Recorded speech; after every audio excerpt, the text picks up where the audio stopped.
That's okay. Short notes, because you have them. And if you don't understand that, you came in late. Okay. I'm continuing my discussion of the power of decision, which does fit in with the presence, which does fit in with grace, which does fit in certainly with power. This book, The Power of Decision, that I've been talking about the last couple of times I've been speaking, talks about your personal power and your power of choice, like Tim was talking about. And one of my favorite quotes is, "No creative process can begin until a decision is made." We have to start with decision. We can't run around allowing the universe to just, hit us like a little handball against the wall. We have to stand firm and make decisions like Tim talked about. Power comes from our decisions. You need to decide what you want. So we're going to have 4 points that we're going to talk about today. I'm sounding like Shayla, aren't I? Shayla's coming through me here. 4 points. I had 4 colors of little papers. These are akin to my fortune cookie wisdom, where I have fortune cookie papers I pass out. But we're going to start with yellow. Yellow is about the decision to be creative. So who's got a yellow piece of paper? Okay. I can't have you read all of them. We will never get through this. We'll be here till 3 o'clock in the afternoon. So whoever has one you really want me to talk about, I'm going to start with 3 from each category and we'll see where we go. Okay, Deborah. Accept yourself as a channel for great ideas. Accept yourself as a channel for great ideas. I've talked about this a million times, that there are all these ideas. Spirit is idea. Spirit is the divine movement of everything. And these ideas are out there. And we get them. But I don't get the same ones Kim gets. And I don't get the same ones Sandy gets or Angie gets. Because we all have different interests and things we enjoy. And our antennae are up for those things. We're listening to those things. Like Rick picked up one the other day, or was it yesterday maybe, and I ran and hand wrote it onto my paper because we're NASCAR fans. I got to tell you how much I love you because I'm here on championship day. This ends the season, and I'm here not sitting in front of my TV. But a quote came up, wasn't this from Darrell Waltrip? Darrell Waltrip said, "If you're not racing on the edge, you're taking up too much room." Creativity and spirit are on the edge. This isn't easy stuff. It's easy to sit back and let life bounce you around. It's much more difficult to make those choices, to hear those ideas and accept them. I heard a racing idea. You're not going to hear the racing idea. But you're going to have interests that you love, things you enjoy. We have a lot of artists. You're going to pick up on ideas and artistic ideas. We have musicians who hear music and pick up music and create music. Being creative is being alive. I don't care who it is you are and what you do. Creativity is what keeps you going. At least enjoy. Who else has got a yellow one? Yes. The more you declare that you are inspired, the freer the flow of inspiration. Oh, declare that you are inspired. I used to work with a woman, I think I've told you about her before. Her name was also Linda, which was kind of scary. But Linda was 37 years old at this point, and her daughter had just turned 18 and moved out of the house. And she didn't know what to do with herself. Bless her heart, she had spent all of her time from the time she was 19 when she had this child to 37 years old, giving her entire life to this child. And I said, well, what do you want to do? What are you interested in? And her answer was the one we talked about last Monday night in class as being the really bad answer. I don't know. You don't know what you want. You don't know what you like. You don't know what you enjoy. And I said, yippee, you can start from scratch. You're like a little kid. Try everything. See what you like. See what you don't like. She was afraid of moving into that inspiration. She was afraid of being inspired. I don't know whatever happened. She left the company. I don't know why. I have a way of scaring people off sometimes. If we declare we are inspired, we're telling the universe we're ready. We're opening that door, like Kim talked about.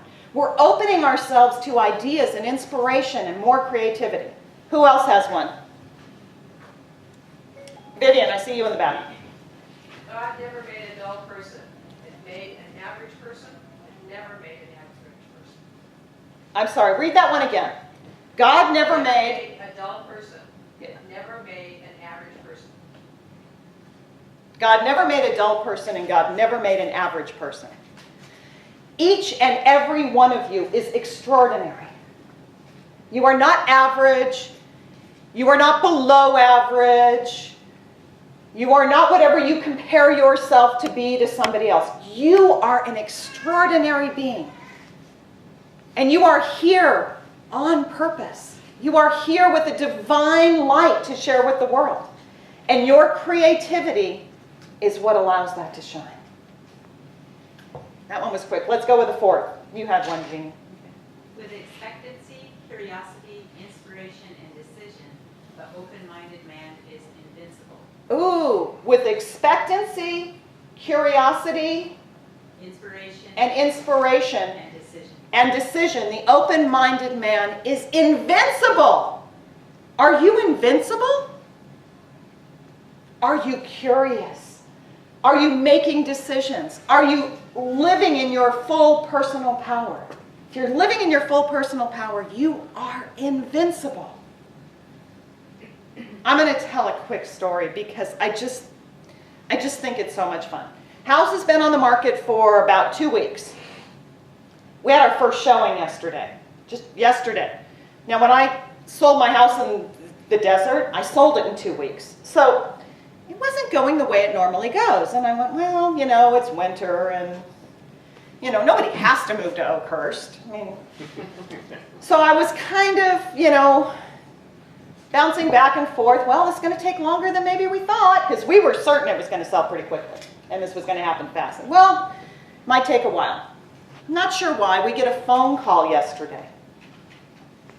I get a phone call from our friends Dennis and Natalie, and they live up in Portland. Dennis and Natalie lived with us for about 2 months while they were searching for where they wanted to live several years ago. They are probably our closest friends on the planet because we lived with these people for 2 months and never even noticed. It was wonderful. You understand that, don't you? And Dennis and Natalie called yesterday and said, Dennis said, I'm really having issues at work. Sound familiar? Have a boss who's telling me I can't even talk to other people in the office about things that are of interest to me.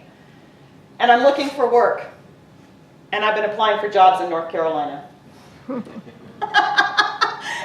what? Yeah, I've been applying for jobs either in Charlotte or in Raleigh. And I said, well, you know, and we told them what we know about the different places. And maybe we're not supposed to sell until he gets a job and we can live closer together. I don't know. Spirit is conspiring for divine good. That's all I have to know. But it was nice that Spirit gave me the little clue and said, just hang in there. The right thing's happening, which I knew. But we also have moments where we don't know. Am I right? Okay. The next section is decide to live richly. These are green because green is about money. Who's got a green slip? Several hands. 3 went up, but there's more than that out there. Someone who's got a green slip, read yours. Okay, Susan. When a person takes but fails to give, he has established confusion within himself. When a person takes but fails to give, he has established confusion within himself. The way to live in prosperity, which creates joy, which creates openness, I've said it over and over again, is to start with giving.